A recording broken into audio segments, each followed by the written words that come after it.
स्वागत है आपका क्रॉनिकल आईएएस के इस प्लेटफॉर्म पर।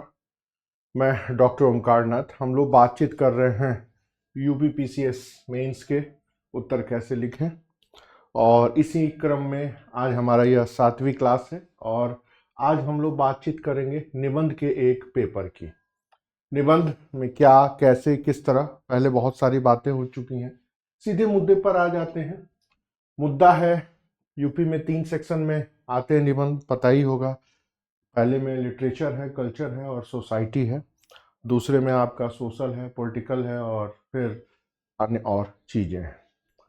तो टॉपिक है उत्तर प्रदेश की सांस्कृतिक विरासत, एकता में विविधता के प्रतीक, मतलब कल्चरल हेरिटेज में यूनिटी,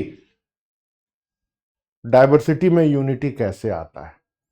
तो आप जानते हैं, प्रश्न सीधे पूछ रहा है, क्या आ रहा है कि डाइवर्सिटी में यूनिटी,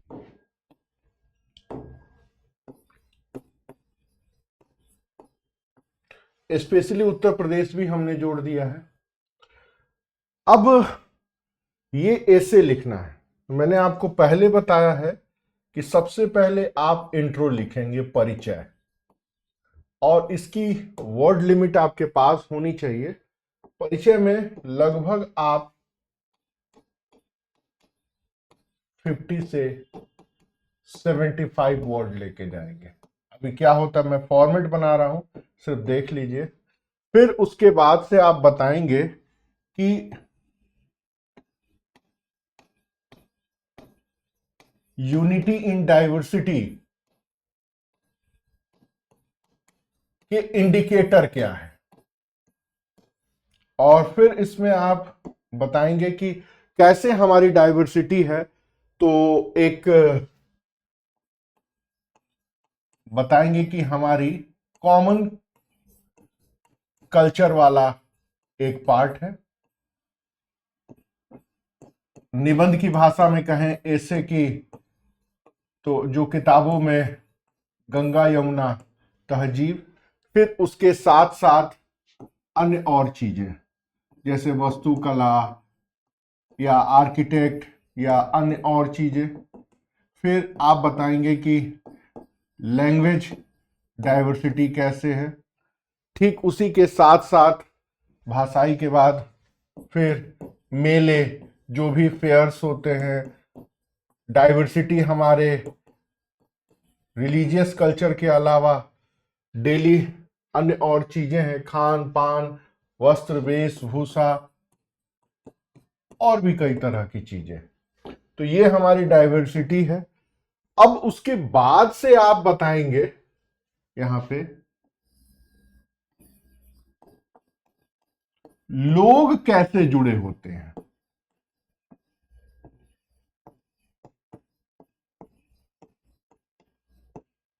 लोगों का जुड़ाव कैसे होता है।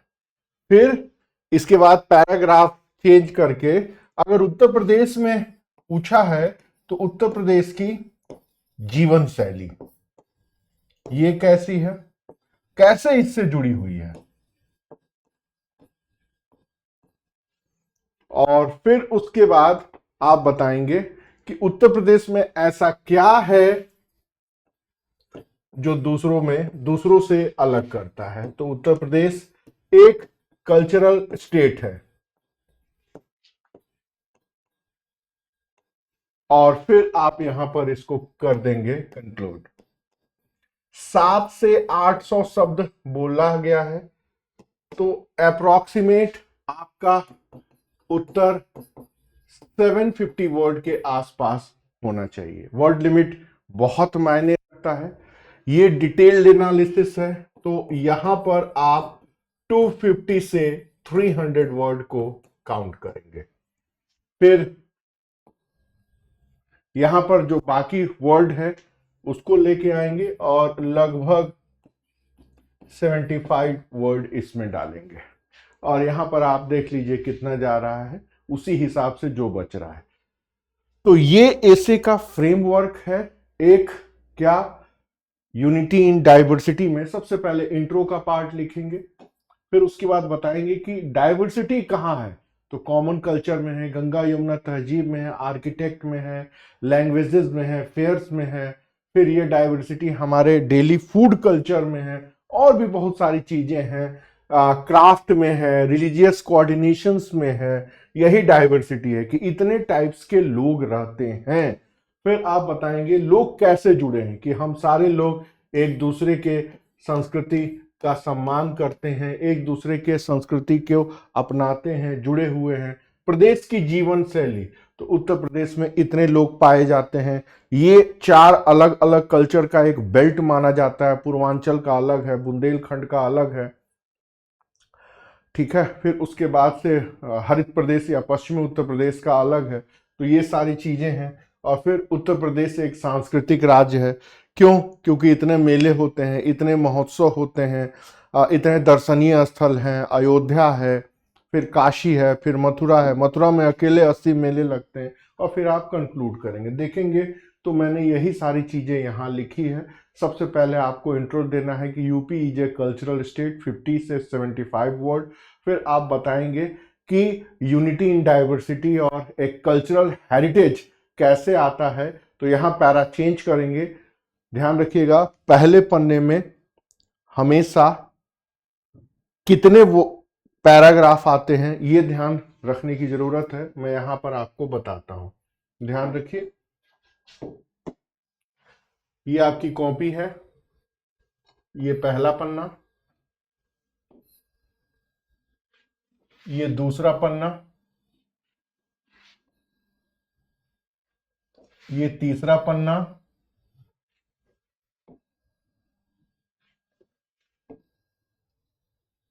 और ये चौथा पन्ना।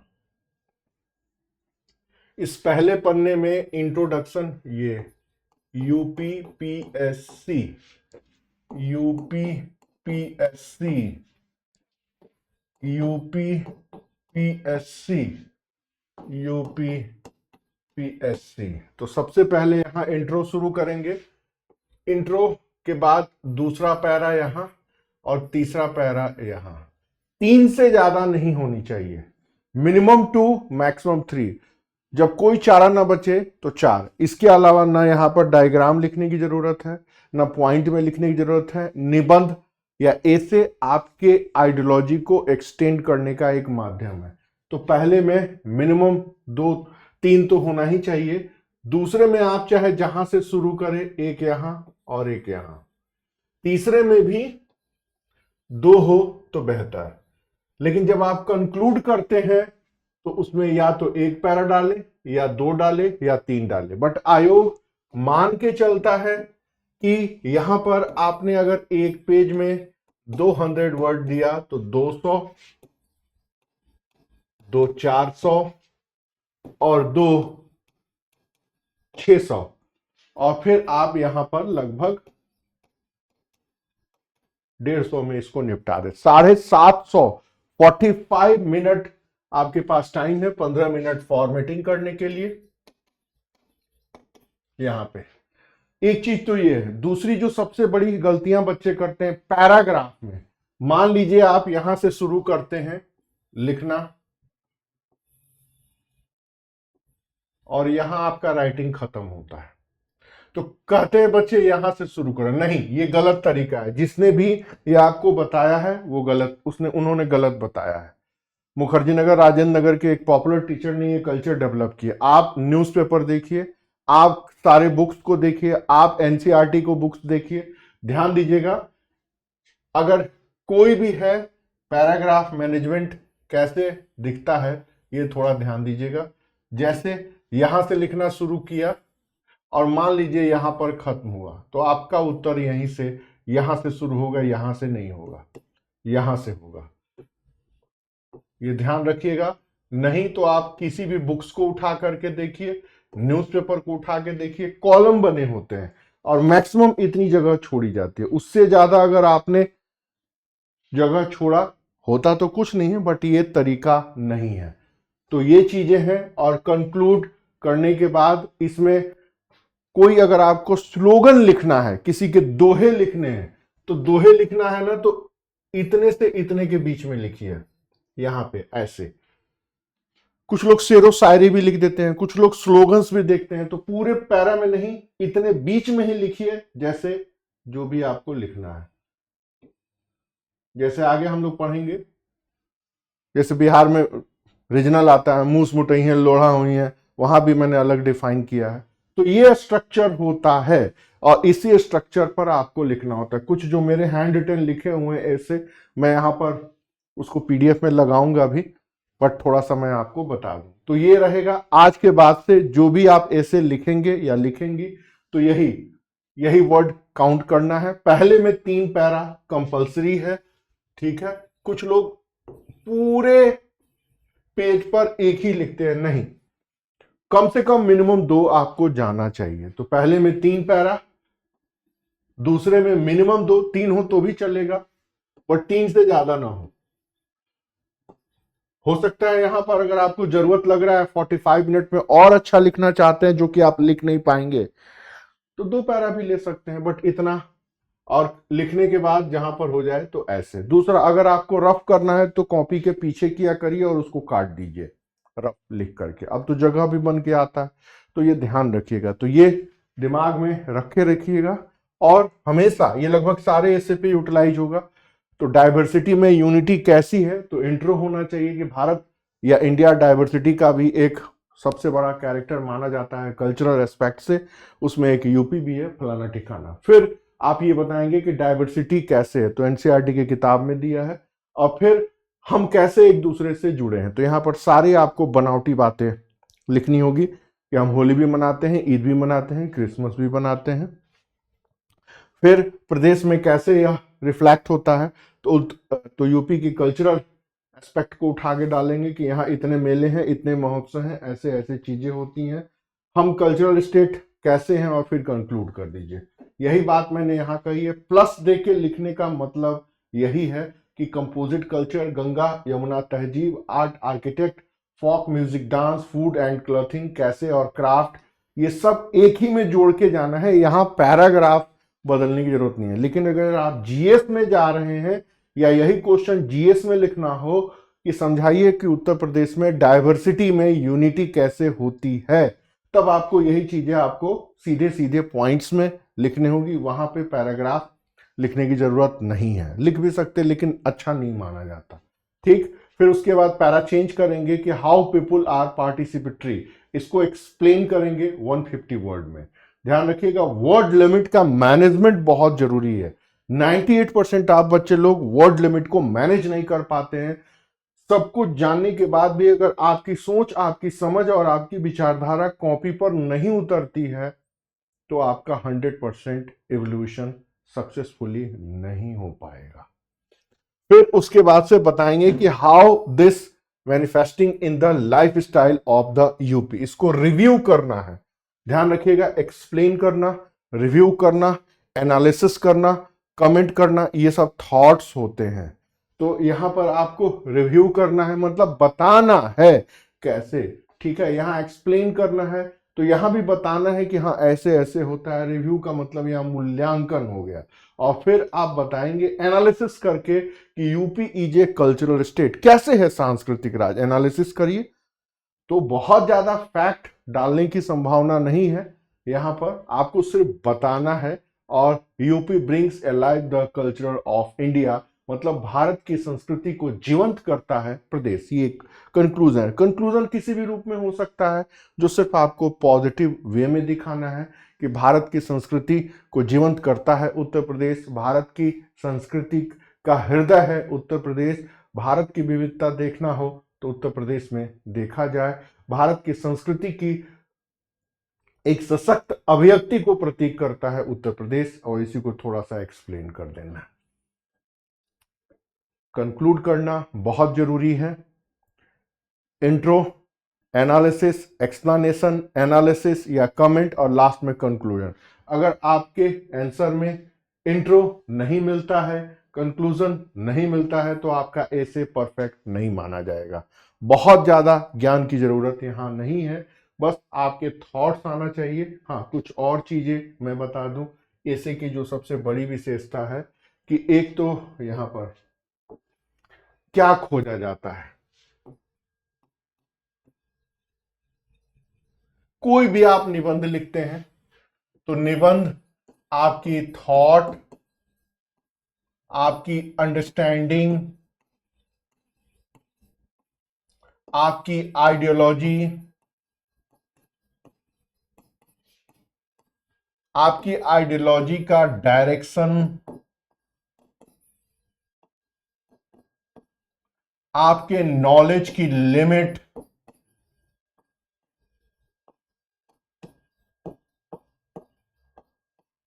आपकी एनालिटिकल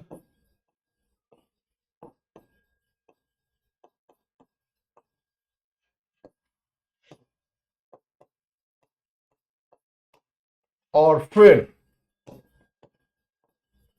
आपके डिसीजन मेकिंग।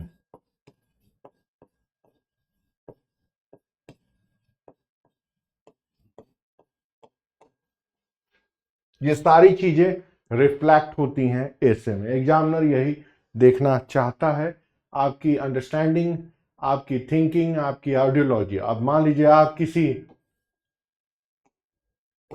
इस विचारधारा से बहुत ज्यादा प्रभावित हैं, या यहां से हैं, या यहां से हैं, या यहां से हैं, या यहां से हैं, या मेरी तरह आप जाति और धर्म को मानते ही नहीं, तो भी खतरनाक है।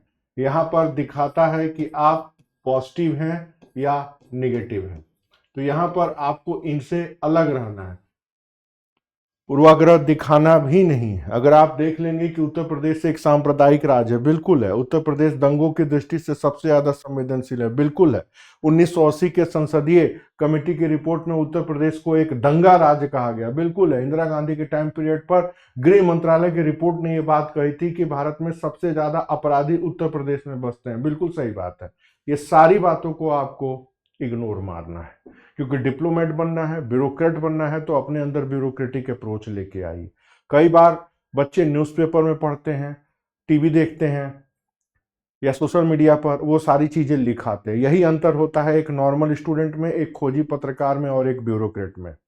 ये चीजें आपको समझनी पड़ेंगी कि हमको क्या लिखना है, क्या नहीं लिखना है। जिस दिन ये बात समझ में आ जाएगी उस दिन आप सही में ब्यूरोक्रेट बन जाएंगे। अभी दिल्ली यूनिवर्सिटी में जो कांड हुआ यूजीसी बिल के नाम पर, अगर आप एडमिनिस्ट्रेटर हैं तो चुपचाप देखते रहिए। आप उस समस्या को एक लॉ एंड ऑर्डर के प्रॉब्लम से ज्यादा अगर जाति, धर्म, बहुजनवाद, समाजवाद, अगड़ावाद, पिछड़ावाद की दृष्टि से देखेंगे तो आप डिप्लोमेट नहीं बन जाएंगे। तो आपके हृदय में कुछ और होना चाहिए, मस्तिष्क में कुछ और होना चाहिए, तभी राइटिंग में बैलेंस बन पाएगा। नहीं तो अगर हृदय की बात सुनेंगे तो वहां कुछ और लिख के आएंगे, दिमाग ज्यादा लगाएंगे तो भी समस्या आएगी। तो डिप्लोमेट बनने के लिए थोड़ा सा डिप्लोमेटिक चीजें अंदर लेके आना पड़ेगा। यही चीजें हम लोगों के टीचर ने नहीं सिखाई, और आमतौर पर सिर्फ पढ़ाने के नाम पर लोग ज्ञान बांटते हैं। ज्ञान का उपयोग कैसे करना है ये लोग नहीं सिखाते। तो आज के बाद से ऐसे जब भी लिखें तो पॉजिटिव वे में लिखें। उसके बाद हमेशा लिमिट हमेशा होनी चाहिए, एक वर्ड लिमिट में, यहां भी पॉजिटिव, एनालिटिकल में यहां भी पॉजिटिव होनी चाहिए, और निर्णय लेने की क्षमता यहां भी पॉजिटिव होनी चाहिए। कहीं भी अगर आपने रियलिटी डाल दी या कोई नेगेटिविटी डाल दी तो प्रॉब्लम आ जाएगी। ये वो चीजें हैं जो ऐसे में जनरली कोई सिखाता नहीं है। मेरी बुक में मैंने बहुत पहले लिखा, क्रॉनिकल के कई सारे लेख में भी लिखा है। और सबसे बड़ी बात है कि उत्तर कैसे लिखे अपनी बुक में भी बताया है कि ये थॉट्स लेके आइए। हिंदी बिल्ड के फेलियर होने का एकमात्र कारण कि उनकी एनालिटिकल, उनकी नॉलेज, उनकी आइडियोलॉजी, उनका डिसीजन मेकिंग सही नहीं होता, या फिर वो इस विचारधारा से सोच ही नहीं पाते। तो ये रहा। अब दूसरे ऐसे के बारे में बात करते हैं। New women, concept of new women, empowerment and myth. New women के ऊपर चूंकि ऐसे आ गया था, फिर भी बच्चों ने कहा कि सर ये कॉन्सेप्ट बहुत ज्यादा उलझा रहा है, उसके बारे में जानना है। तो एक है न्यू वुमेन का कॉन्सेप्ट, थोड़ा सा इसके ऊपर ध्यान दीजिए। एम्पावरमेंट या मेथड, न्यू वुमेन का कॉन्सेप्ट आया हुआ है यूरोप से, वुमेन्स एम्पावरमेंट से, वुमेन्स एम्पावरमेंट से जुड़ा हुआ है। तो सबसे पहले आप बताएंगे कि न्यू वुमेन का कॉन्सेप्ट फेमिनिज्म ने दिया। Feminism has provide many discussions. फिर उसके बाद पैरा चेंज करेंगे, बताएंगे मीनिंग ऑफ न्यू वुमन। तो बताएंगे कि वर्ल्ड में ये उभर करके आया न्यू वुमन का कॉन्सेप्ट, जिसके पीछे वुमेन्स एम्पावरमेंट था, और वो आइडियोलॉजी घूम फिर के भारत में आई। ध्यान रखिएगा, यूरोप में जो कुछ भी होता है, अमेरिका में, वो घूम फिर के भारत में आता ही आता है, या फिर डेवलप्ड कंट्री में जो कुछ भी होता है वो घूम फिर के डेवलपिंग में आता है। फिर पैरा चेंज करेंगे, बताएंगे how new woman active in India, मतलब भारत में न्यू वुमन का कॉन्सेप्ट एक्टिव है महिला सशक्तिकरण में। तो महिला एक स्वास्थ्य है, एक सामाजिक सुरक्षा है, एक आर्थिक सशक्तिकरण है जो भारत के इतने योजनाओं में आती है। इसके अलावा सरकारी नौकरियों में आरक्षण या फिर कई अन्य और चीजें भी हैं जो उभर करके आए। इसको यहाँ पर ध्यान रखिएगा, सबसे पहले यहाँ एक्सप्लेन करना है, फिर यहाँ पर रिव्यू करना है, मतलब मूल्यांकन करना है, और यहाँ आपको बताना है। मूल्यांकन करने के बाद फिर आप बताएंगे कि यह कैसे रिफ्लेक्ट हो रहा है, पॉजिटिव रोल में कैसे है। सकारात्मक ही देना है। अगर आपने कुछ लिख दिया कि ये चीजें नकारात्मक हो रही हैं तो गड़बड़ हो जाएगा। तो ये आप बताएंगे डेवलपमेंट और इसका स्टेटस। यहाँ पर आपको सिर्फ पॉजिटिव ही बताना है, क्योंकि मैंने आपको बताया है कि ऑलवेज पॉजिटिव, निगेटिव लिखना है लेकिन बहुत कम, रियलिटी से थोड़े से दूर जाना है। फिर आप बताएंगे कि यहां पर पूछ रहा है एग्जामिनर कि यह एम्पावरमेंट हो रहा है या मिथ हो रहा है। तो एग्जामिनर आपको पूरा छूट दे रहा है कि अगर मिथ भी है तो आप बताइए कि how to distort the discussion. Detail analysis करना है कि यूरोप और अमेरिकी आइडियोलॉजी का इस पे इंपैक्ट दिखाई देता है। हमारे यहाँ women's empowerment totally confused direction में जा रहा है, और ये रूरल और अर्बन एरिया में खूब डिवीजन देखा जा रहा है, और वुमेन्स एम्पावरमेंट ने वुमेन के इमेज को डिस्ट्रॉय कर दिया है या एकदम डैमेज कर दिया है, और सोशल मीडिया का इंपैक्ट इसको डैमेज करने में सबसे ज्यादा रोल प्ले कर रहा है। और फिर यहां पर आप बताएंगे पैरा चेंज करने के बाद कि हाँ, आई एम एग्री कि न्यू वुमन के कॉन्सेप्ट में एम्पावरमेंट से ज्यादा मिथ है, मोर मिथ देन एम्पावरमेंट। इसको एनालिसिस करना है और फिर कंक्लूड कर देना है कि इसमें भी बदलाव की जरूरत है। कल की क्लास में मैंने बताया कि भारत में जो न्यू वुमन से जो आइडियोलॉजी उभर करके आई है वो बहुत डेंजरस है। चाहे वो एकता कपूर की फिल्में हो, या टीवी सीरियल्स हो, या नेटफ्लिक्स कल्चर हो, स्त्री पात्र को शराब पीते हुए, अवैध संबंधों को में लिप्त रहते हुए, विवाह पश्चात भी विवाह अवैध संबंधों की भरमार, दूसरा विवाह संस्था में विश्वास न रखना। एक और भी पिक्चर आई थी कि औरतों का काम मर्दों को खुश करना नहीं है, मतलब हमारी माँ अगर मुझे खाना बना के प्यार से रखती हैं तो वो शोषित हैं। वर्ल्ड बैंक के बैनर तले एक बार फेमिनिज्म वालों ने कहा कि स्त्रियां जो घर में काम करती हैं उसको भी जीडीपी में काउंट होना चाहिए, और उसको भी पारिश्रमिक मिलना चाहिए। मतलब अभी तक जो हजारों साल से हमारे फैमिली स्ट्रक्चर था उसको डैमेज करना। तो बहुत सारी चीजें हैं जिसके ऊपर बहुत ज्यादा अटैक नहीं मारना है, क्योंकि ये कुछ समय का चक्र है, धारा है, वो आके रहेगा। कुछ शब्द हैं: without career no marriage, single women, independent women, mother without father, mother without marriage, women without family, no responsibility, earn it, enjoy, my body my life. मुझे नहीं लगता कि निबंध की किसी किताब में ये सारी चीजें रखी हैं, बट मैंने अपनी ऐसे की बुक में ये डाला है, क्योंकि यही थॉट है जो भारत में वुमेन्स एम्पावरमेंट के डायरेक्शन को चेंज कर रहा है, डैमेज कर रहा है, और गलत दिशा में ले जा रहा है। ये आनी चाहिए यहाँ पर। अगर ये चीजें अगर आपने नहीं डाली कि इन दिस टाइम भारत में वुमेन्स एम्पावरमेंट अपर लेवल पर टोटली अमेरिकन आइडियोलॉजी को या यूरोपियन आइडियोलॉजी को अडॉप्ट कर रहा है, कंफ्यूज्ड है, अर्बन और रूरल एरिया में डिवीजन दिख रहा है, ये डिस्टॉर्टेड है, और सोशल मीडिया इसे विकृत कर रहा है। इसलिए इसमें चेंज की जरूरत है, और यह एम्पावरमेंट से ज्यादा मिथ है, और यहाँ पर need to be change. Examiner खुद पूछ रहा है आपसे क्या कि concept of new woman empowerment है या मिथ है।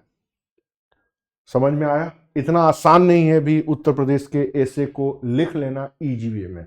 सब बच्चियों ने लिखा, मैंने पूछा, मैंने जानबूझ के पिछले साल के ऐसे को लिया है क्योंकि घूम फिर के ये आता है कि what is the concept of new women. तो वो जानते हैं क्या लिख के आते हैं, महिला सशक्तिकरण की से जुड़ी हुई योजनाएं, इसमें सुधार की जरूरत है, फलाना ठिकाना। वो रिव्यू करके आ जाते हैं भारत में वुमेन्स एम्पावरमेंट पे नाम पर क्या हो रहा है। बट एग्जामिनर में, ये एग्जामिनर उनसे पूछ रहा है आइडियोलॉजी बताओ, आइडियोलॉजी, ये एम्पावरमेंट हो रहा है या मिथ है। तो मिथ ज्यादा है, एम्पावरमेंट कम है। एम्पावरमेंट जो भी हो रहा है वो सरकार की नीतियों से हो रहा है। न्यू वुमेन के कॉन्सेप्ट टोटली डिस्टॉर्टेड है या दिग्भ्रमित है, इसमें बदलाव की जरूरत है। तो ये इस ऐसे की डिमांड है। और ध्यान रखिएगा, इंट्रो लिखने के बाद यहां भी मैंने आपको देखिए पैरा चेंज किया है। ये देखिए पहला पैरा, दूसरा, तीसरा, चौथा, पांचवा, छठा और सातवां, 7 पैरे में इसका उत्तर लिखना है। तो यहां पर देखिए 1 2 3 4 5 6 7 और 8, 7 से 8 पैरा अगर आप किसी भी ऐसे में लिखते हैं तो आपका ठीक ठाक माना जाता है, 45 मिनट में ये हो जाएगा। लेकिन इससे ज्यादा अगर आप पैराग्राफ लिख रहे हैं तो वो डेंजरस है, वो आपका टाइम खाएगा, न पॉइंट में लिखना है, न इमेज बनाना है, वगैरह वगैरह। नेक्स्ट कह रहे हैं challenges to transformation in rural India. ग्रामीण भारत में परिवर्तन की क्या क्या चुनौतियां हैं। तो रूरल इंडिया में थोड़ा सा ऐसे मैंने हाई फाई ले लिया, हो सकता है कि यहाँ पर सीधे आ जाए प्रधानमंत्री ग्रामीण रोजगार योजना या रामजी योजना। तो कुल मिलाकर के यहाँ पर आपको ऑन द होल बताने का या पूछने का प्रयास किया गया है कि ग्रामीण क्षेत्र में प्रॉब्लम क्या क्या है। यहाँ भी आपको सबसे पहले इंट्रो लिखना है कि इंपॉर्टेंस ऑफ रूरल इंडिया का क्या इंपॉर्टेंस है। फिर पैरा चेंज करेंगे, बताएंगे मेजर चैलेंज क्या क्या है। तो poverty, inequality, agriculture crisis, iniquity, या फिर क्या नाम है, infrastructure problem, education, health, unemployment, under employment या अन्य और सोशल प्रॉब्लम, ये सब एक साथ कंटिन्यू होके आएगा।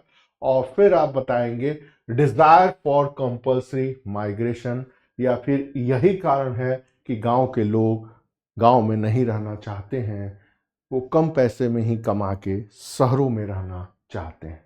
तो जब बात आए ना कि भाई चैलेंजेज क्या क्या है प्रॉब्लम के, तो आप बताएंगे कि ये प्रॉब्लम इतना पावरफुल है कि माइग्रेशन कल्चर बन चुका है। गांव में वही रह रहा है जिसके पास कोई विकल्प नहीं है, या बहुत ज़्यादा ज़मीन हो, जायदाद हो तो बात अलग है। फिर आप एनालिसिस करेंगे कि चैलेंजेज क्यों बना हुआ है, वाई चैलेंजेज रिमेन। तो फिर आप बताएंगे कि यहाँ पर इन्वेस्टमेंट प्रॉपर नहीं होता है, बहुत बड़ी जनसंख्या है, या फिर पॉपुलेशन ग्रोथ होते रहता है और यह एक दुष्चक्र बना हुआ है। इनसफिशिएंट इन्वेस्टमेंट है, ओवर पॉपुलेशन है, पॉपुलेशन ग्रोथ या वेरियस, राइट। इसको डिटेल एनालिसिस करना है 250 शब्दों में, मतलब एक पेज से थोड़ा सा ज़्यादा, 250 शब्द, इसी हिसाब से इतना और इतना। फिर पैरा चेंज करेंगे, तो फिर आप बताएंगे कि जो चेंज हो रहा है उसके पीछे क्या है, हाउ मीनिंगफुल चेंज। तो change in state of mind मतलब राज्य की मनोदशा में परिवर्तन। सोशियो कोरिलेशन मतलब जो चेंज हो रहा है वो सच में चेंज हो रहा है। तो गांव में आप कभी जाते हैं तो कहते हैं अच्छा पक्के घर बन गए, ओके। फिर आप कहते हैं अच्छा टाटा स्काई का डिसेंटिना लग गया, अच्छा 2 पहिया वाहन आ गया, 4 पहिया वाहन आ गया, मोबाइल फोन आ गया। गांव के परंपरागत पोशाक या कपड़ों के अलावा दिल्ली के टाइट टाइट कपड़े लाल किला पर बिकने वाले वो लोग भी पहन रहे हैं। अच्छा अच्छा बर्थडे मन रहा है, अच्छा अच्छा बर्थडे में पता लगा पिज्जा का ऑर्डर आ रहा है या मैगी बन रहा है। पहले खीर पूड़ी बनती थी, परिवार के लोग शामिल होते थे। तो ये है, that is not change, that is modernization indicator, it is westernization. Change का मतलब होता है गांव के लोगों की मनोदशा बदली है क्या, क्या फिर जो जातिवाद नामक एक जहर था वो कम हुआ है क्या, सामाजिक कोरिलेशन या सोशियो कोरिलेशन बदला है क्या, या फिर गांव में स्मार्ट ग्राम का कॉन्सेप्ट आया है क्या, हेल्थ का, एजुकेशन का या अन्य बेसिक नीड से रिलेटेड फैसिलिटी।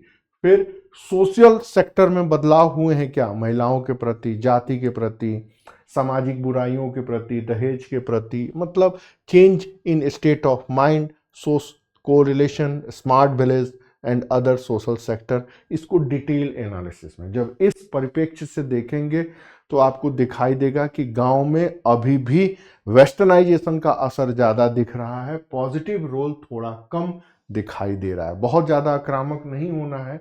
और फिर आप बता दीजिए कि in this time change active है या परिवर्तन का दौर जारी है। इस एसे में जो मेन पूछा जा रहा है वो ये पूछा जा रहा है कि आखिर अभी भी गांव में डेवलपमेंट के इतने प्लान चल रहे हैं, उसके बाद से भी माइग्रेशन अभी तक क्यों नहीं रुका, पहली बात। दूसरा, गांव में इतने सारे डेवलपमेंट के प्लान्स चल रहे हैं लेकिन उसके बाद भी गांव में अभी भी विवादों का दौर देखा जा सकता है। तीसरा, कहते हैं मनरेगा जैसी योजनाओं ने माइग्रेशन को रोका है, बहुत कम रोका है, और इनफैक्ट कोई मनरेगा जैसे नौकरियां नहीं करना चाहता। मनरेगा एक बेबसी का प्रतीक है। वही लोग जो गांव में 10,000 रुपए कमा रहे हैं, शहरों में 15,000 में रह करके कमा के कष्ट में भी जी लेंगे, लेकिन शहर में रहना हमारे यहाँ फैशन माना जाता है, सम्मान का प्रतीक माना जाता है, और वो एक प्रेस्टीज का इश्यूज है। यही कारण है कि रूरल एरिया से माइग्रेशन रुक नहीं रहा है, चाहे वो बिहार हो, चाहे वो उत्तर प्रदेश हो, चाहे वो कोई अन्य और हिंदी भाषी राज्य, जिसको शशि थरूर की भाषा में कहें तो कैटल स्टेट या गोबर इलाका, गोबर पट्टी, हिंदी पट्टी को लोग गोबर पट्टी बोलते हैं। चौथा जो ऐसे है वो है आर्टिफिशियल इंटेलिजेंस, अपॉर्चुनिटी है या रिस्क है। मैंने जानबूझ के उत्तर प्रदेश जोड़ दिया है इसमें। तो जब भी आप लिखें तो थोड़ा सा यूपी भी डालें और थोड़ा इंडिया भी डालें। पूछ रहे हैं कि भाई जो अपॉर्चुनिटी है या रिस्क है। अब एआई तो कल के अखबार में पढ़िए तो डॉक्टर इंजीनियर की भी नौकरी खा रहा है। अब यहाँ आप एआई में डालिए कि एआई मुझे आर्टिफिशियल इंटेलिजेंस पर निबंध लिख के दो, तो जो पेड वर्जन है बढ़िया निबंध भी लिख के दे देगा। तो मेरे जैसे टीचर की जरूरत क्या है, तो जरूरत है, एआई हर चीज काम नहीं कर सकता। तो ये थका थकाया ऐसे है, मैं सिर्फ आपको फॉर्मेट बता देता हूं। एक इंट्रो शुरू करिएगा 50 वर्ड्स में, विज्ञान वरदान भी है, अभिशाप भी, ये लाइन याद कर लीजिए। साइंस क्या है, ब्लिजिंग भी है, और फिर उसके बाद how AI can play a positive role in the development of Uttar Pradesh या इंडिया। इसको डिटेल एनालिसिस करना है 250 वर्ड में। 250 वर्ड आप ध्यान रखिएगा, आपके पेज पर यहाँ पर एक पैरा हो या दो पैरा हो, 250 वर्ड इतना, 200 से 250 सब देख लीजिए किसमें जाएगा। फिर आपको बताना है कि AI कैसे हेल्प करता है। तो AI सिटी इंफ्रास्ट्रक्चर डेवलपमेंट में, गवर्नेंस में, लॉ एंड ऑर्डर को मेंटेन करने में, एग्रीकल्चर सेक्टर के इफेक्टिव्स में, हेल्थ मैनेजमेंट में, वेलफेयर प्लान के इम्प्लीमेंटेशन में, और प्लान्स के सर्विलांस में। ये सारे पॉइंट्स यहां मैं प्लस देना भूल गया, एक साथ ही आएंगे कि एआई इस रूप में हेल्पफुल है। ध्यान रखिएगा, ये जीएस का भी प्रश्न है, बट यहां पर आपको इस पूरे को एक पैराग्राफ में लिखना है, क्योंकि सारे पॉइंट्स एक टॉपिक से जुड़े हुए हैं, ये ध्यान रखिएगा। फिर पैरा चेंज करेंगे, फिर बताएंगे कि रिस्क क्या है, चैलेंजेस क्या है। The challenges associated with AI can pose many risk for Uttar Pradesh and India. इसको डिटेल एनालिसिस, इसको भी उतने ही 250 वर्ड में बताना है कि हो सकता है कि इससे एम्प्लॉयमेंट पर असर पड़े, हो सकता है यह डिजिटल डिवाइडेड को आगे करे, डेटा सिक्योरिटी का भी क्राइसिस है, हो सकता है जैसे एक शिक्षक ने आरोप लगाया कि एआई में भी कास्टिज्म है। मुझे उस शिक्षक के बुद्धि पे तरस आता है। क्या एआई भी ब्राह्मणवाद का शिकार? नहीं, एआई को हैंडल करने वाले मनुष्य हैं, और एआई अपने से तो कुछ करता नहीं। एआई को क्या पता ब्राह्मणवाद क्या होता है, जातिवाद क्या होता है। एआई मशीन है, और मशीन वही करता है जो किताबों में लिखा है, जो वेबसाइट पर लिखा है। तो जो किताबों में लिखा है वही वो बताता है। उसको क्या मतलब है, उसको तो ये भी नहीं पता गोरा कौन है, काला कौन है, पुरुष कौन है, महिला कौन है, या ब्राह्मण कौन है, या फिर गैर ब्राह्मण कौन है। लेकिन देखिए ऐसे आरोप लगा के सुर्खियां बटोरने में ताकि लोग मुझे सुने। बेवकूफ़ी की हद होती है, ठीक है। एआई कम्युनल एक्टिविटी को भी आगे बढ़ा सकता है। एआई कास्टिज्म के पॉइजनेस को भी बढ़ा सकता है। कैसे? कुछ ऐसे कार्टून बना के, भद्दे कमेंट करके, कुछ तस्वीरें बना करके, वो भी इंसान बनाता है। एआई अपने से कुछ नहीं करता, एआई तो एक मशीन है। तो यहां पर एआई में प्रॉब्लम नहीं है, प्रॉब्लम है एआई के काम काज करने के तरीके में। तो जब आप चैलेंजेस डालें तो ये सारे पॉइंट को धीरे धीरे करेंगे, डिस्कस करेंगे। कैसे? मैं थोड़ा आपको बोल के सुनाता हूं। एआई एक हमारे लिए वरदान भी है, लेकिन इसके साथ साथ कुछ समस्याएं भी हैं जो निरंतर चुनौतियां बन रही हैं। सबसे पहली समस्या देखी जा रही है कि एआई के काम करने की क्षमता बहुत ज़्यादा है, बहुत तेजी से हो रही है। तो आने वाले दिनों में इसका प्रभाव रोजगार के ऊपर असर पड़ सकता है। जब मशीन सक्षम हो जाएगी तो कई भी जो भी लोग कुशल हैं, चाहे वो लेखक हों, पत्रकार हों या फिर डॉक्टर हों, इंजीनियर हो, उनके कार्य क्षमता पर असर पड़ेगा और रोजगार के ऊपर नकारात्मक असर पड़ने की संभावना है। इसके साथ साथ जैसे जैसे सभी कार्य डिजिटलाइज होते जाएंगे तो धीरे धीरे इस पूरे सिस्टम में वही लोग सरवाइव कर पाएंगे या एक्टिव हो पाएंगे जो डिजिटली काफ़ी एक्टिव हैं या जिनको बहुत चीज़ें आती हैं।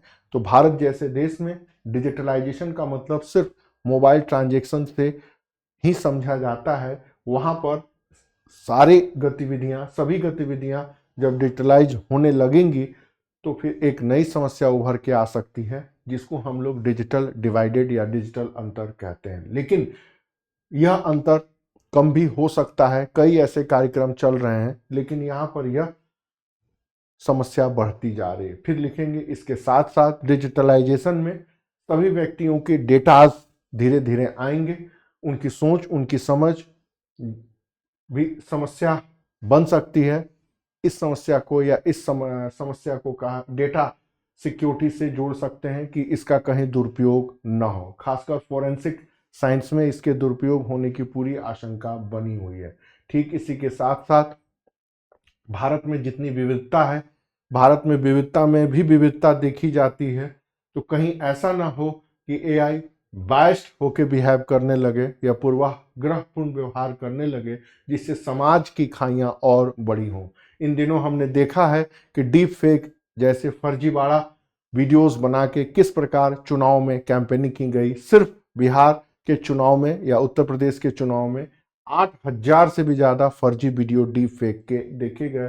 तो कहीं ना कहीं समाज में यह कम्युनलिज्म और कास्टिज्म के विष को और भी बढ़ा सकता है। तो ये हमारे लिए चुनौतियां हैं। यही तो लिखना है। पैरा चेंज करेंगे और फिर करेंगे कि तकनीक तकनीक है, टेक्निक टेक्निक है। यह पॉजिटिव रोल प्ले भी कर सकता है और निगेटिव रोल भी प्ले कर सकता है। यह हमारे लिए वरदान भी है, यह हमारे लिए अभिशाप है। मूल बात यही है कि हम इस टेक्नोलॉजी का यूटिलाइजेशन कैसे करते हैं। ये एक फिट याद रख लीजिएगा, हर जगह इसी फिट को करिएगा और कंक्लूड करिएगा कि एआई के ऊपर हमें पर्याप्त तैयारी करने की ज़रूरत है, हमें स्किल डेवलपमेंट करने की ज़रूरत है, हमें अपने आने वाले जनरेशन को जागरूक अवेयर करने की ज़रूरत है, जिससे टेक्निक्स का हम बहुत ज़्यादा पॉजिटिव रोल प्ले करें। क्योंकि ह्यूमन सिविलाइजेशन को सबसे ज़्यादा इफेक्टिव किया है तो टेक्निक्स ने। आज हम फोर्थ इंडस्ट्रियल पॉलिसी के लेवल में चरण में गुजर रहे हैं। इसके साथ साथ हमारी मानव संसाधन ह्यूमन रिसोर्स का एक बेटर यूटिलाइजेशन भी हो सकता है।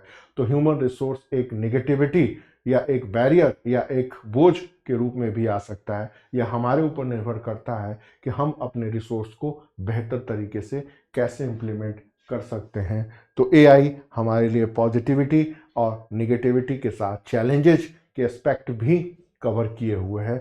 हमें इस पर पर्याप्त रूप से तैयारी करने की ज़रूरत है, क्योंकि हम टेक्निक से अलग नहीं रह सकते हैं। एआई एक रियलिटी है, हम इसे भाग नहीं सकते हैं, हमें इसे अपनाना भी होगा। अब देखना यह है कि हम इसे कैसे बेहतर तरीके से अपना सकते हैं। कंक्लूड।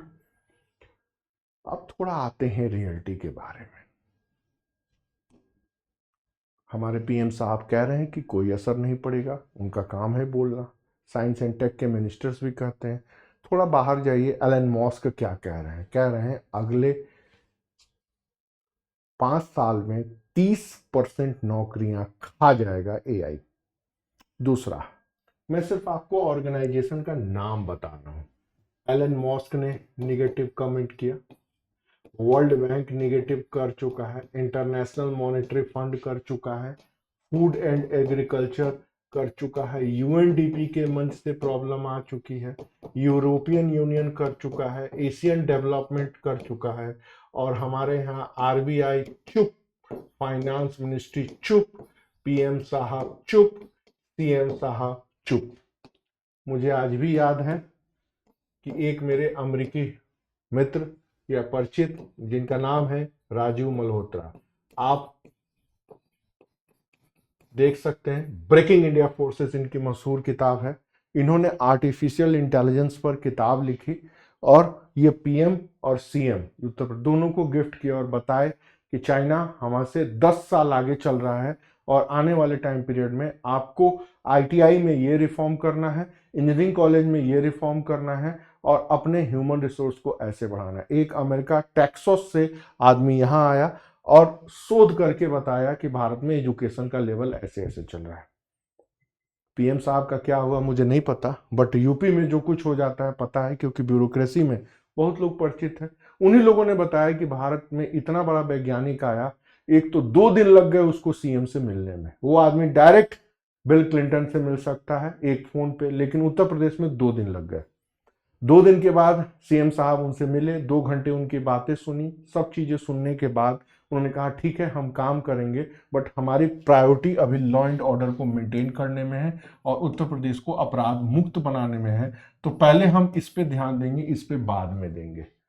उन्होंने कहा ठीक है, उन्होंने पॉजिटिव रोल अपनाया, बट यूपी की प्रायोरिटी कुछ अलग थी। लॉ एंड ऑर्डर को मेंटेन करना, ठीक है, गवर्नेंस को ठीक करना, इन्वेस्टमेंट लेकर के आना, सिपाहियों की भर्ती करना, तब हम सीधे मॉडर्नाइजेशन पर जाएंगे कि सिलेबस को बदले। तो यही बात कहें कि भारत जैसे देश के सामने उनकी अपने चैलेंजेस इतने ज्यादा हैं कि वो एआई रिलेटेड एक्टिविटी को अडॉप्ट करके उसको पॉलिसी में बना करके उसको एक्टिव करने में पीछे जा रहे हैं। हम चाइना तो है नहीं कि सारे करप्शन वालों को उठाएं और चौराहे पर फांसी चढ़ा दे, या सारे क्रिमिनल को उठाएं धाए धाए धाए धाए धाए गोली मारते जाए या ऐसे ठिकाने लगा दे। No, we are a democratic country और हमारे यहाँ हर काम का एक सिस्टम है। तो भारत जैसे देशों के सामने समस्या यही है, आईएएस का यही है। एक जीएस का प्रश्न था और इंटरव्यू में मेरे एक स्टूडेंट से यही पूछा गया कि you are BTech, you are trained in artificial intelligence और ये and you are coming from Gorakhpur, tell me artificial intelligence को अडॉप्ट करने में यूपी जैसे स्टेट एक्टिव क्यों नहीं हो पा रहे। वो इस प्रश्न का उत्तर नहीं दे पाए, फिर मेरे पास आए कि सर ऐसे ऐसे पूछा। हमने कहा यही तो पूछ जानना चाहता था कि हर राज्य की एक अपनी समस्या है। बिहार को विकास चाहिए, जातिवाद मुक्त बिहार चाहिए, या फिर आर्टिफिशियल इंटेलिजेंस चाहिए। बिहार में आर्टिफिशियल इंटेलिजेंस है सिर्फ सड़क की मॉनिटरिंग करने में या कई अन्य में। उसी तरह उड़ीसा की, झारखंड की, सारी जगह की प्रॉब्लम अलग अलग है। तो मुद्दा यही है कि भारत के जितने भी राज्य हैं उनकी अपनी समस्याएं इस कदर उलझी हुई हैं जिससे वो आने वाले नए चैलेंज को अडॉप्ट नहीं कर पा रहे हैं। ये बात इंदिरा गांधी ने भी कही थी कि भारत की सबसे बड़ी समस्या गरीबी है। जब उनको लोगों ने कहा भाई पर्यावरण संकट में है, ग्रीन ओजोन में छेद हो गया है, ऐसे हो गया, श्रीमती गांधी ने सुना, कहा कि हाँ ठीक है मैं आपकी बात से सहमत हूँ, तो पेड़ लगाना चाहिए, पेड़ नहीं कटना चाहिए, धुआं नहीं निकलना चाहिए। तो उन्होंने कहा कि अगर हम कारखाने नहीं लगाएंगे, पेड़ नहीं काटेंगे, तो हम खाएंगे क्या। तो गरीबी सबसे बड़ी समस्या है। ये प्रॉब्लम वहां भी थी, ये प्रॉब्लम यहाँ भी है। इसी में बैलेंस बनाना है और ये चीजें आपको लिखनी है। क्या कि भारत की अपनी समस्याएं हैं, हम इससे दूर नहीं जा सकते। ये हमारे लिए अपॉर्चुनिटी भी है और ये हमारे लिए चैलेंज भी है। बेटर यही होगा कि हम इसे अपॉर्चुनिटी में चेंज करें। ये ऐसे इतने बैलेंस अप्रोच रखने की मांग करता है, इसलिए मैं बच्चे को पहले नेगेटिव बताता हूँ और फिर बताता हूँ कि इसको पॉजिटिव कैसे लेकर के आए। और यही एडमिनिस्ट्रेटिव सोच है जो मुझे लगता है 100 रुपये की किताब में रटंत घुटंत और लिखंत में नहीं आ सकती। एक एक ऐसे पर आपको लिख के टीचर से डिस्कस करके सोचना होगा और उसको अपनी विचारधारा के रूप में अपनी कॉपी पर उतारना होगा। अगर आपने कॉपी पे नहीं लिखा तो हम चेक करके कैसे बताएंगे कि आपका माइंडसेट कैसे जा रहा है। सिर्फ पढ़ा देना, गुरुजी 10 दिन की क्लास ले लिए, मोटिवेशनल ऊर्जा दे दी और चले गए। 10 दिन की क्लास में पूरा एक निबंध तैयार हो जाता है, उसके बाद मैटर थमा देते हैं। लो बेटा रटो घोटो और लिखो। बच्चा रटता है, घोटता है और लिख आता है और एक पंचवर्षीय योजना गुजर जाती है और सर जी का मुंह देख लेता है। उसे लगता है सर जी ब्यूटी पार्लर से सच क्या है, सर जी का आशीर्वाद मिल जाएगा तो हम आईएएस बन जाएंगे। ये जो भारत की पौराणिक कथा है ना, वर मांगो पुत्र तथास्तु, ऐसे कुछ नहीं होता। आपको अपनी जंग खुद लड़नी पड़ेगी। आप चारों तरफ युद्ध के माहौल में हैं और स्वयं को आप अर्जुन की तरह देखिए। आपके पास एक आपका होना चाहिए योगेश्वर कृष्ण की तरह, जो बोले पार्थ रथ को घुमाओ और वहां लेके चलो। तो मैं आपका पार्थ जैसा ही हूं जो आपको बता रहा हूं कि रथ कैसे घूमना है। निशाना तो आपको लगाना है। अब मछली की आंख आपको दिखाई दे रही है या नहीं दे रही है, ये तो आपको सोचना है। चलिए बहुत ज़्यादा बातें हो गई। 5वें निबंध पर आइए। यूपी का एक फेवरेट है ग्लोबल वार्मिंग। क्लाइमेट चेंज को कंट्रोल करने में गंगा सफाई अभियान को कैलकुलेट करिए। थोड़ा सा डिफरेंट है क्योंकि क्लाइमेट चेंज आ चुका है, ग्लोबल वार्मिंग आ चुका है, उसी से जोड़ा है। नदियों की क्या भूमिका है? गंगा नदी सूख जाएगी तो उत्तर भारत, उत्तर प्रदेश मर जाएगा। Civilization is linked with river. Saraswati नदी सूखी तो वैदिक सभ्यता खत्म हो गई। Everybody known about it. पहले इंट्रो देंगे 50 वर्ड्स, फिर आप बताएंगे कि how is the UP government conducting the Ganga cleaning campaigning. इसको एनालिसिस करेंगे 250 वर्ड में। फिर बताएंगे इन दिस टाइम गंगा कैसे इफेक्टेड हो रही है। तो पॉल्यूशन है, उसके पहले ये है इंडस्ट्रियल पॉल्यूशन है, उसके साथ साथ किनारे पेड़ लगाए जा रहे हैं,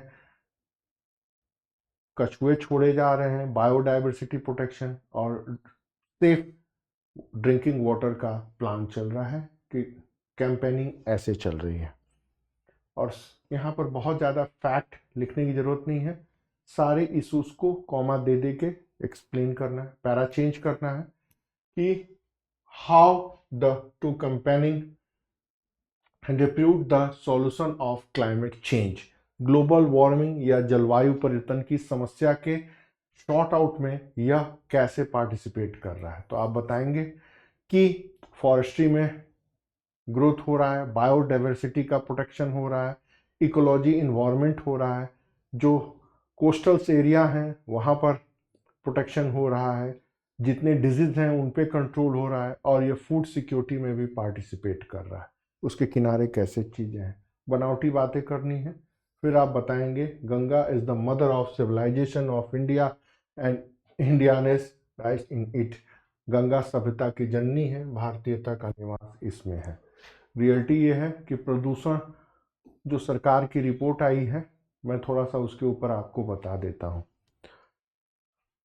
दिल्ली, मुखर्जी नगर, राजेंद्र नगर, यमुना का बॉर्ड इतना है और WHO के अनुसार यमुना का पानी यमुना में रहने वाले जीवों के लिए खतरनाक स्तर से पार हो चुका है। हम लोग तो थोड़े बहुत संपन्न हैं तो ये पी लेते हैं, अदरवाइज 98% लोग दिल्ली के वही पानी पी रहे हैं। वही हाल गंगा का भी है, लेकिन गंगा के ऊपर रिपोर्ट आई कि भाई स्थिर है। तो जो प्रदूषण का दौर शुरू होता है, मथुरा वाली कचरा भी आते हैं, मथुरा में यमुना बहती है, फिर कानपुर में भी आते हैं और लगभग हर मेरठ सहारनपुर से आगे जाने के बाद गंगा प्रदूषित होनी शुरू हो जाती है। इनफैक्ट हरिद्वार तक गंगा शुद्ध है, उसके बाद से ये समस्या उभर के आती है। बीच में न्यूज आई कि भाई डॉल्फिन मिल गई है, पानी का बॉर्ड ठीक हो गया वगैरह वगैरह। निष्कर्ष यही है कि इस गंगा सफाई अभियान से प्रदूषण रुका है और बायोडाइवर्सिटी प्रोटेक्शन का दौर चल रहा है। तो क्लाइमेट चेंज और गंगा सफाई अभियान, दोनों मैंने जोड़ दिया है।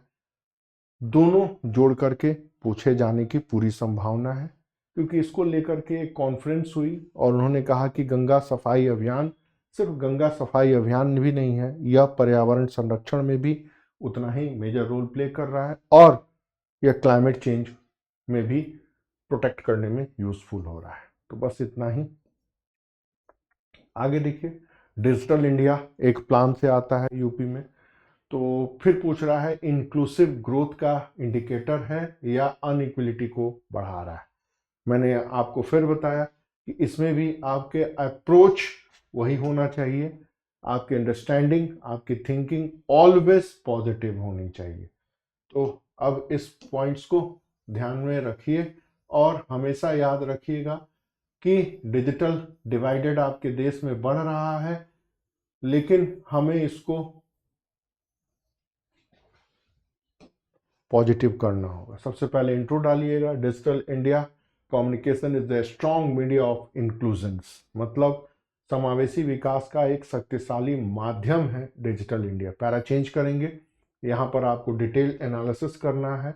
How digitalization drive the becoming vehicles for inclusive growth through government scheme, मतलब भारत के विकासात्मक योजनाओं को लोगों तक जन जन पहुंचा करके डिजिटलाइजेशन कैसे इंक्लूसिवनेस का इंडिकेटर बन रहा है। इसमें निबंध का पहला पार्ट आप बताएंगे कि इंक्लूसिवनेस बढ़ रहा है, निबंध का दूसरा पार्ट है अनइक्वलिटी बढ़ने वाला है या बढ़ रहा है। तो आप बताएंगे वेलफेयर प्लान को लेके जाना, फाइनेंशियल इंक्लूजन के टारगेट को अचीव करना, एम्पावरमेंट का इंडिकेटर, ट्रांसपेरेंसी का इंडिकेटर और सबका साथ सबका विकास। इसका इंग्लिश नहीं होता, इंग्लिश में ही लिखेंगे, उसको ये लेके चल रहा है। तो ये पॉजिटिव वाला हो गया, लगभग अप्रॉक्सीमेट 300 वर्ड के आसपास ये जाएगा। फिर पैरा चेंज करेंगे कि इससे अनइक्वलिटी कैसे बढ़ रही है, वो आपको एक्सप्लेन और एनालिसिस करना है। फिर बताना होगा कि डिजिटल डिवाइडेड बढ़ रहा है, रूरल एरिया में ब्रॉडबैंड की फैसिलिटी उतनी नहीं है, इससे रिलेटेड इंफ्रास्ट्रक्चर डेवलपमेंट का जो भी प्रोसेस है वो बहुत स्लोली एक्टिव हो रहा है और इम्प्लीमेंटेशन के लेवल पर भी सारे पंचायतों को ब्रॉडबैंड जोड़ करके, जैसे ही हमारे गांव में पंचायत में ब्रॉडबैंड लगा, मुखिया जी के आसपास कुर्सी लग जाती है और वहां पर फिल्में डाउनलोड होने लगती हैं और वो लोग फिल्म देखने लगते हैं। सरकार भी क्या करे, हर पंचायतों को दे रही हैं ब्रॉडबैंड, तो पता लगा पंचायत के जितने लोग हैं वो लोग उसी से फिल्में डाउनलोड कर रहे हैं, सिनेमा देख रहे हैं, फलाना ठिकाना। वो लगा है किसी और काम के लिए, यूज हो रहा है किसी और काम में। हमारे यहाँ सरकारी चीज़ों को लूट के खाना एक संस्कृति का हिस्सा बना जाता है। मुझे याद है कि हमारे ताऊ जी को इलेक्ट्रिक डिपार्टमेंट से जीप मिली थी कि आप एक जगह से दूसरे जगह जाएंगे, क्योंकि बिहार और उत्तर प्रदेश में इलेक्ट्रिफिकेशन का दौर चल रहा था। उस जीप पे ही सारे गांव के लोगों के विवाह होते थे, बारात जाता था और गेस्ट हाउस खाली था गांव के लोगों के लिए, तभी उनका नाम लिया जाता। कोई बुरा भी नहीं मानता था कि सरकार को लूटना होता है, मेंटेलिटी ही वही है। फिर आप बताएंगे पैरा चेंज करके इम्प्रूवमेंट और इफर्ट गोइंग चल रहा है, ये आपका अपना ओपिनियन है कि गवर्नमेंट के प्लान एक्टिव है, टारगेट किया गया है और चल रहा है 100 वर्ड्स में। फिर आप कंक्लूड करेंगे the impact of implementation is limited but positive significance remains, क्रियान्वयन का असर धीमा है किंतु पॉजिटिव एटमॉस्फेयर तो बनाएंगे। देखिए, जो चीज़ें हो भी रही हैं, नेगेटिव भी हैं, तो भी आप पॉजिटिव दे रहे हैं। इस ऐसे को पढ़ने के बाद एग्जामिनर समझ जाएगा कि बच्चे ने पहले पैरा में बताया है कि हाँ इंक्लूसिवनेस का एक मॉडल है, दूसरे पैरे में बच्चे ने बताया है कि हाँ इंक्लूसिवनेस का हो रहा है, उसके इतने इंडिकेटर हैं। इंक्लूसिवनेस का मतलब सिर्फ गवर्नमेंट प्लान को लेके जाना नहीं होता है, वरन उसके साथ जो जुड़ी हुई अन्य चीज़ें होती हैं उसको भी है। फिर पैरा चेंज किया, एग्जामिनर फिर देखेगा कि हाँ यह डिजिटल डिवाइडेड या अनइक्वलिटी को भी डिफाइन कर रहा है, तो उसके इतने पैरे होंगे। फिर पैरा चेंज करके बताएगा कि हाँ इसकी थॉट पॉजिटिव है या नेगेटिव है।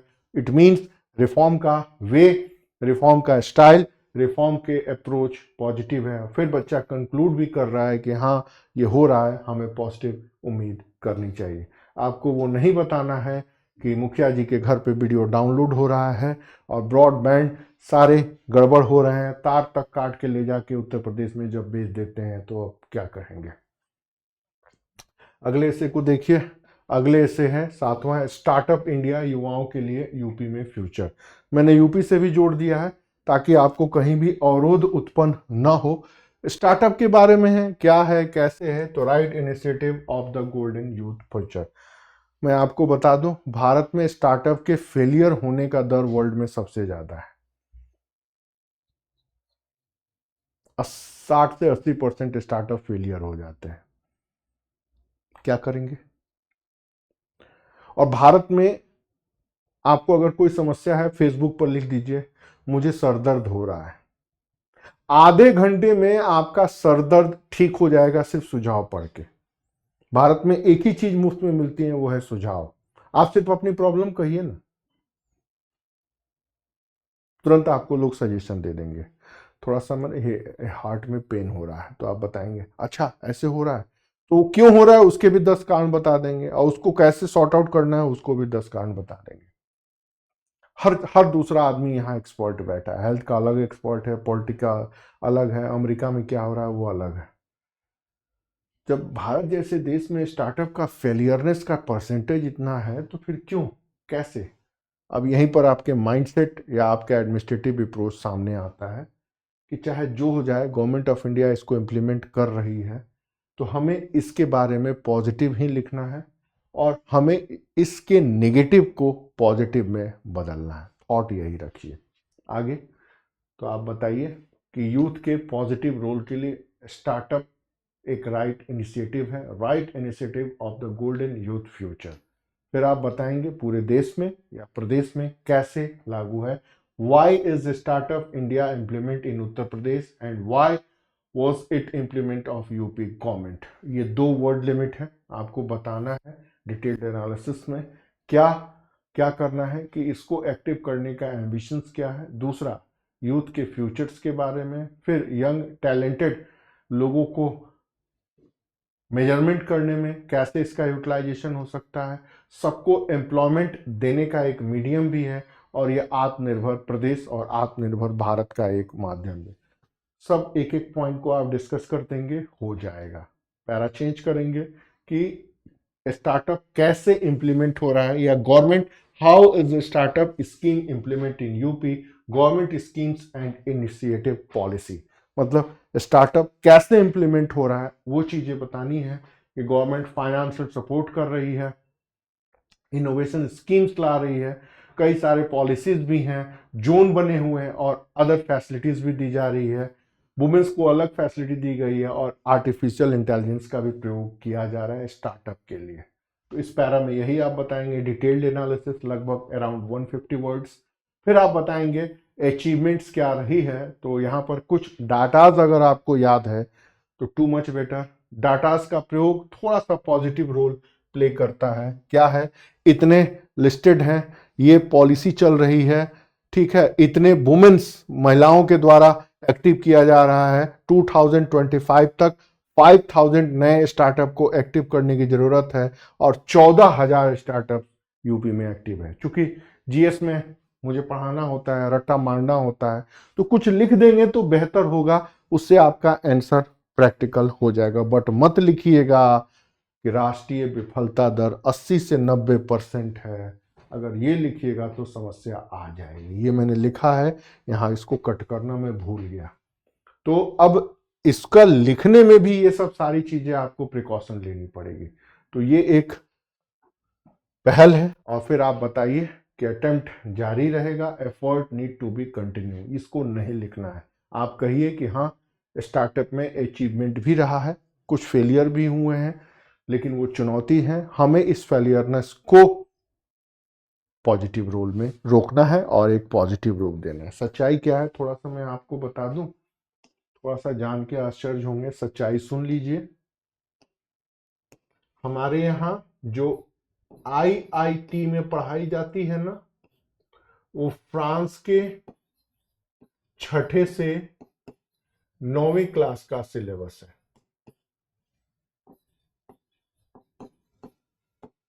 और हमारे यहाँ जो ITI में पढ़ाया जाता है ना, उसको यूरोप में इतने से इतने के बीच में पढ़ाया जाता है। ये दो सच्चाई है जो आपको बताने की जरूरत नहीं है। हमारे यहाँ से जो पढ़ के जाते हैं ना, कहा जाता है वो MIT से 10%, MIT का 10% भी नहीं है। लेकिन चूंकि IIT में पढ़ने वाले लोग इतने होशियार और स्मार्ट होते हैं कि वो हर चीज मैनेज कर लेते हैं और खुद अपने बुद्धि और विवेक से आगे बढ़ जाते हैं।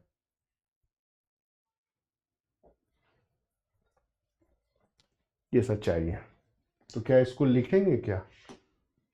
तो दो रास्ते हैं, या तो ये सब बंद कर देना चाहिए, और या फिर इनको भूल करके आगे बढ़िए और पॉजिटिव सोचिए। यही मैं बच्चों से कहता हूं कि ऑलवेज पॉजिटिव रोल है। कोई भी बच्चा मेरे साथ जुड़ता है तो मैं पढ़ने आता है तो मैं पहले उसका माइंडसेट देखता हूँ, पूछता हूँ कि भाई ये बताओ यूपी एक कल्चरल स्टेट कैसे है। दूसरा, यूपी के लॉ एंड ऑर्डर को लेके क्या हुआ, यूपी के गवर्नेंस को लेके क्या हुआ, वाई बाबा बुलडोजर पॉलिसी नहीं, यूपी गवर्नमेंट की लॉ एंड ऑर्डर पॉलिसी के बारे में कैसे सोचते हो। शंकराचार्य का मामला इलाहाबाद प्रयागराज के मेले में ये रहा, कैसे हैंडल करोगे। संभल का ये जो मामला हो गया वहां आ गया, उससे उसके माइंडसेट पता लग जाता है, फिर पता लग जाता है कि लेवल क्या है और स्टार्ट कहाँ से करनी है।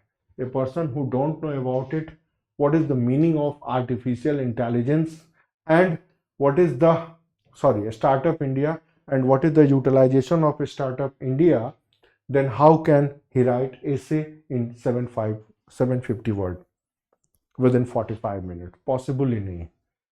तो उनको सपने दिखाने वाले 100 रुपए की कुंजी दे देते हैं कि रट लो और घटनाओं के चक्कर में उलझे रहो, परीक्षाओं पर मंथन करते रहो, अपना विजन बढ़िया करो, अपनी दृष्टि अच्छा करो और अपनी संस्कृति को बदल डालो। ये 100 रुपए का गुटखा ले लो, तथास्तु।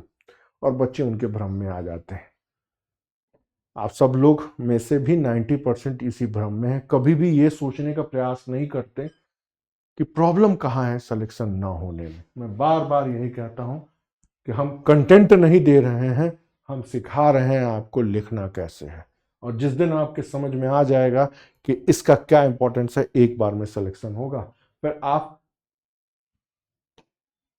4% के लेवल में नहीं रहेंगे। यही अंतर है मीडियम में, हिंदी इंग्लिश या जो भी आप कह लें। 8वें पर आ जाइए, वो भी प्लान से है, 1 डिस्ट्रिक्ट 1 प्रोडक्ट।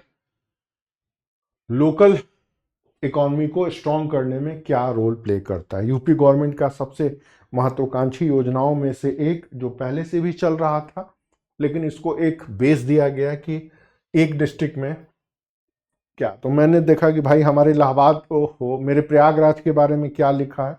जब मैंने देखा तो उसमें वो चीजें थी जब हम लोग इंटर स्कूल में पढ़ते थे तो देखा करते थे, अच्छा यहाँ पर ये है। वैसे को भी हो, medium to achieve the goal of inclusiveness in the state. पहला आपको यही डालना है कि प्रदेश के समावेशिकता के लक्ष्य को प्राप्त करने का एक माध्यम है, पैरा चेंज।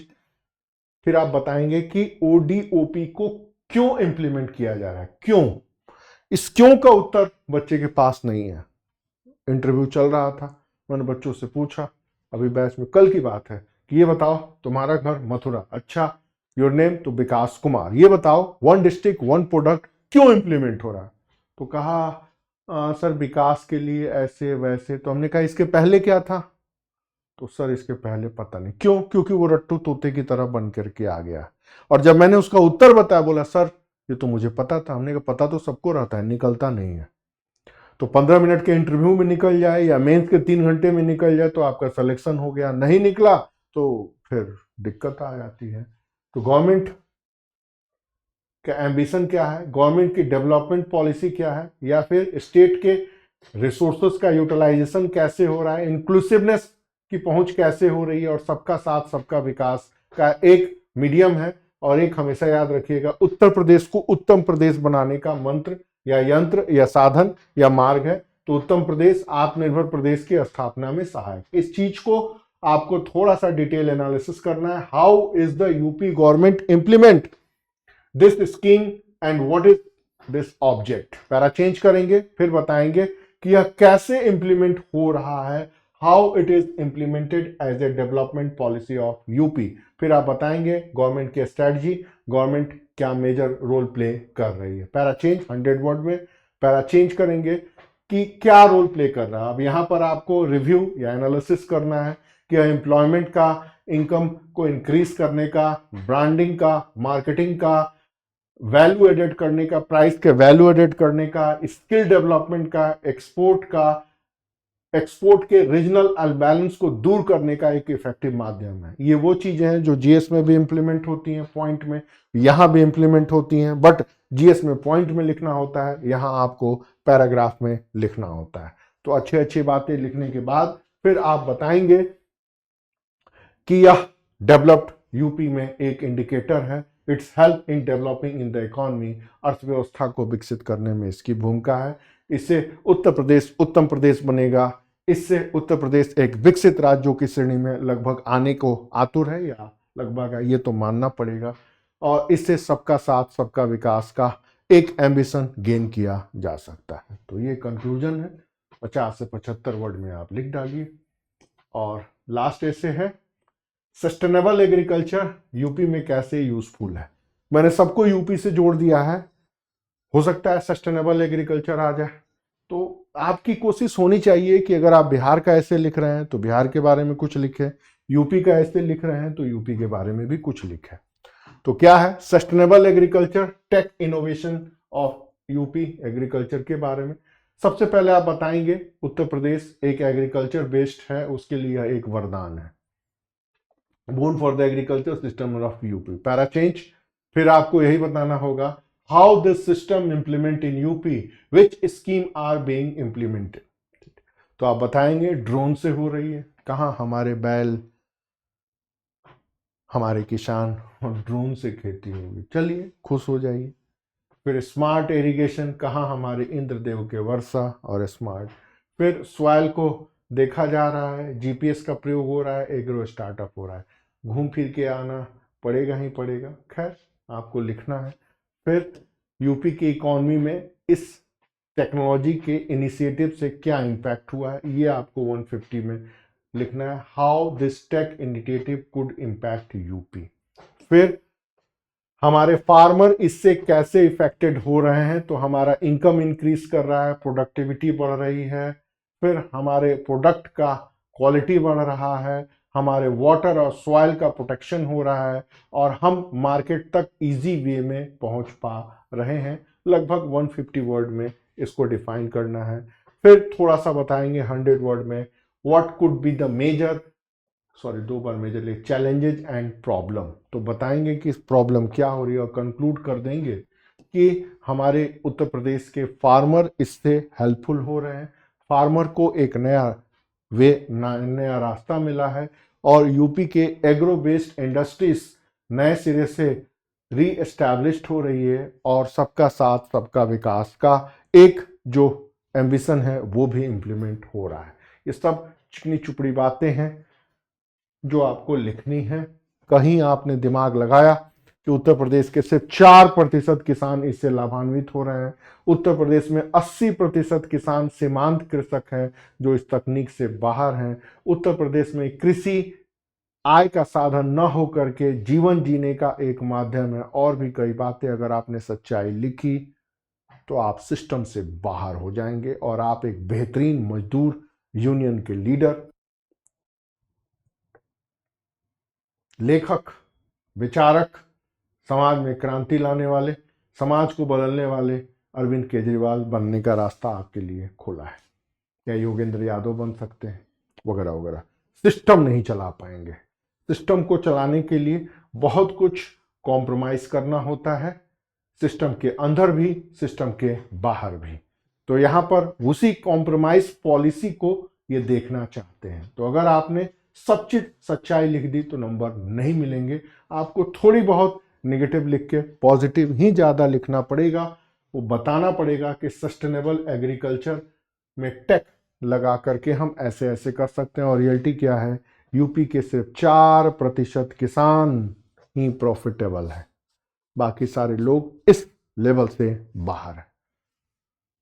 इस चीज को नहीं लिखना। उम्मीद है ये 9 ऐसे आपको सोच तो कुछ बदले ही होंगे। इस 9 विशेष प्रकार के ऐसे में आपने आज कुछ हमारे साथ सीखा ही होगा। शुरुआत करते हैं।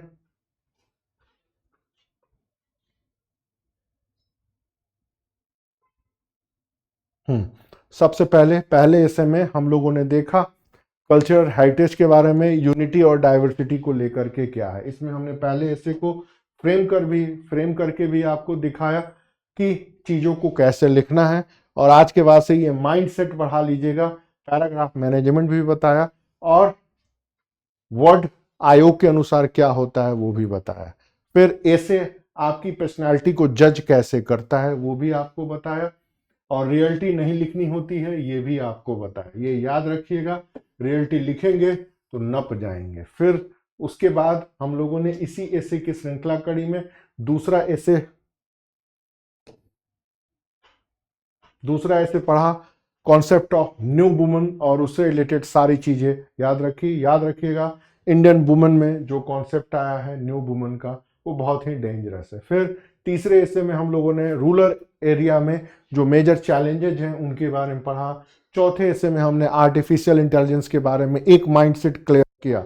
हाँ, तीसरे में अगर याद होगा तो हम लोगों ने कहा था कि माइग्रेशन फैशन हो चुका है, माइग्रेशन रूरल इंडिया का एक पार्ट बन चुका है, माइग्रेशन हर भारत की एक आकांक्षा बन चुकी है। रूरल एरिया में वही रह रहा है, एग्रीकल्चर वही कर रहा है जिसके पास कोई ऑप्शन नहीं है।